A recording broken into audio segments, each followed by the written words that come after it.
dechrauais I dysgu Cymraeg am biti 3 mis yn ôl, so about 3 months ago. Shwmae bawb, Dani dwi'n trio dysgu Cymraeg mewn 6 mis. Dim rigol, ond sgwrsio. So I want to be chatting in 6 months. Heddiw dwi'n mynd i'r San Fagen. This month has been the hardest in terms of just trying to find time to learn. Very tired, but hapus iawn. Dwi wedi bod bant yn aml gyda gwaith. Dwi angen ymlacio, felly heno dwi'n mynd i'r sauna. Mae hi'n anodd dod o hyd amser I ddysgu Cymraeg.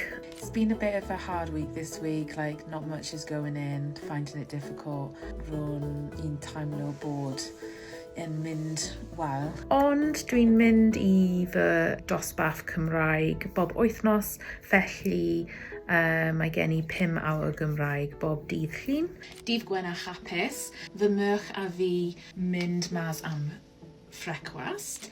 Wythnos diweddar ges I sgwrs fach gyda siaradwr Cymraeg, which was very scary, but I did it.